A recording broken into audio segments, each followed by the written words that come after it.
Hello, hi, welcome once again to M5's English language learning program, Let's Speak English. I'm Gav Duncan and I'm here on your TV to help you learn English. Now, are you sitting comfortably? Yes? Good.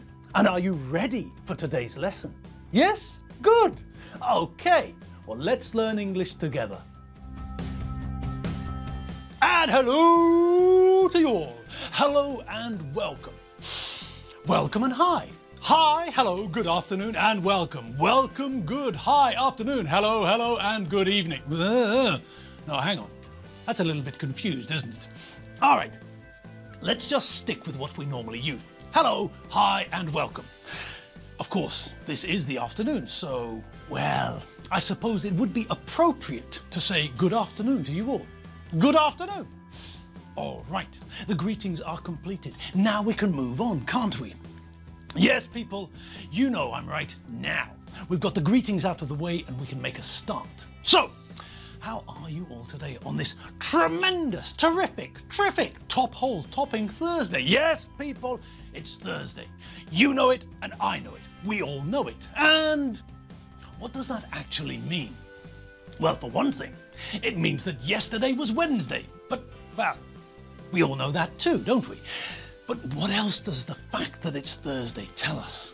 Well, of course, the fact that it's Thursday today means that tomorrow we can expect to meet up once more on that extra special day, the best day of the working week, the standard working week, that is. But you all knew that. I was talking about the standard working week, didn't you? Of course you did. You lot aren't a bunch of muppets with an intelligence of half a kilo of Brussels sprouts, are you? No. Of course you're not. All right, so now that we've sorted that out, we know that you lot aren't muppets, and that means that you all knew that I was talking about the standard working week. Good. I'm glad that we've cleared that up. Now, where was I? Oh yes, tomorrow. Tomorrow's Friday. So that means that we've only got, what?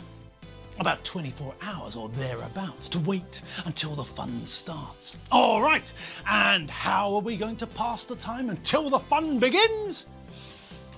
Well, the same way that we usually do. We're going to start the lesson, then, when the lesson is finished, we're going to ensure that we finish our chores. If there's hoovering to be done, then we have to do the hoovering. If someone has to take the bins out, then we have to take the bins out.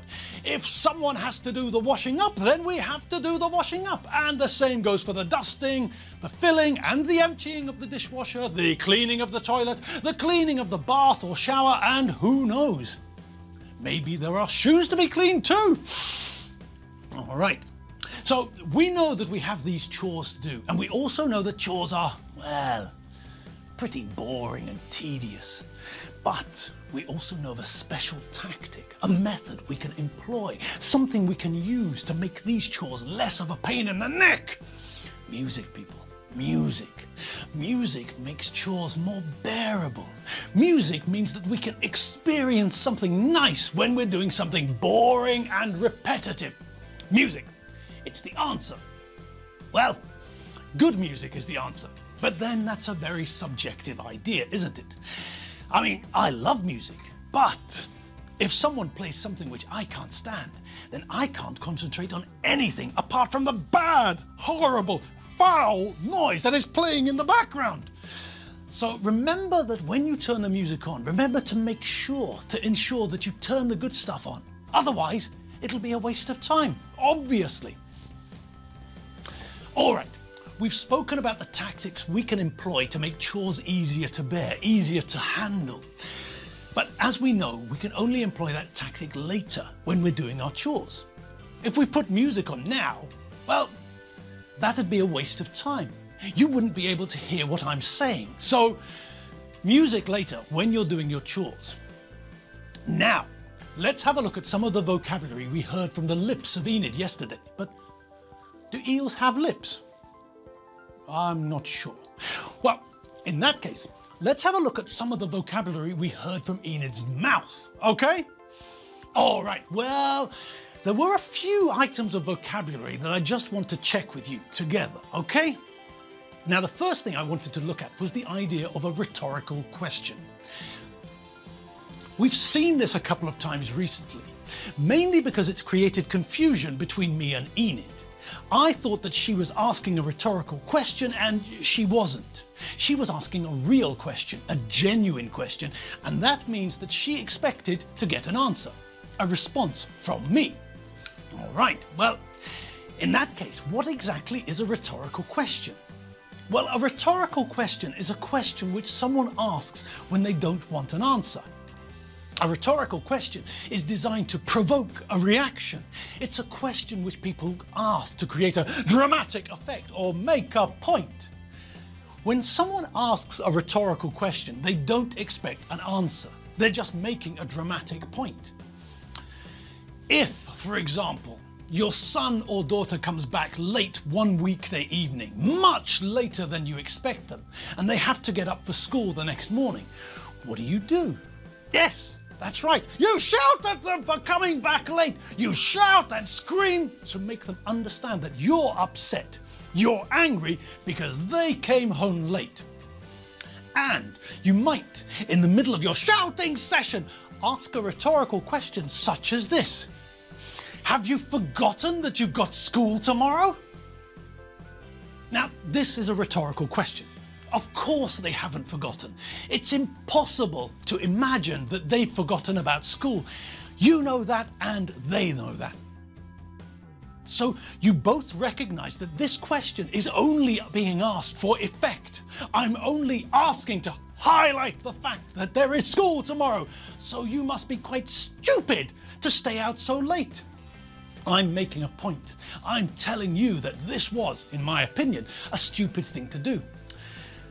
There are some standard rhetorical questions that people often use. These are questions which everyone knows the answer to. So with a question like the one I'm going to show you now, because the whole world knows that the answer is yes, people sometimes use this rhetorical question as a synonym for yes. The question in question is this. Is the Pope Catholic? So, exactly. What's the answer? Yes. Obviously, we all know that the Pope is Catholic. It's one of the conditions of being Pope. So, because we all know the answer to the question, this means that we can use this question as a rhetorical question to give the answer yes. If someone asks you an obvious question, if your girlfriend or boyfriend asks you whether you love them, then you can use this as an answer. Of course you love them. That's why you're together. They know this, you know this. So if they ask a silly question, then you can respond with this rhetorical question. They know the answer to the rhetorical question. They know the answer's yes. And by giving the reply to them in the form of a rhetorical question, you're also making a point. You're telling them that they already know the answer. You're telling them that their question was a bit silly. So, that's all a rhetorical question is. A question which doesn't require an answer. A question we ask to make a dramatic point or for effect. If someone knows that your favorite food is pizza with chips, and they ask you, is your favorite food pizza with chips? Then you can answer their silly question, and it is a silly question. You both know that yes, your favorite food in the world is pizza with chips. So you could answer that silly question with a rhetorical question instead of saying yes. You could ask them a rhetorical question, one which you both know the answer to. Is water wet? And when you use this rhetorical question, you're sending a message to your friend at the same time. You're reminding them that they already know the answer to the question they asked. Next time, they could save time by thinking before they ask stupid questions. So, that's what a rhetorical question is. Good. Now, what else did we hear from Enid? Well, one thing she kept on saying was to do with me. She kept on saying that I was blunt. Okay. Now, if I remember correctly, we've seen the adjective blunt before. Blunt is the opposite of sharp. Okay, so that's one meaning of the word, but when we use blunt to describe someone, we're not normally talking about something being sharp or not sharp. When we use blunt to describe people, as Enid did with me, We use this adjective to say that this person says what they think, without dressing their comments up nicely. This person is frank. They say what they mean. This person is direct and to the point. They don't beat about the bush. They get straight to the point. They don't pull their punches. They call a spade a spade. This person speaks plainly. They don't try to avoid unpleasant or embarrassing issues. Okay, so let's imagine the scene, the one that Enid was trying to get me involved in. There's a problem with Rupert. His hygiene is substandard.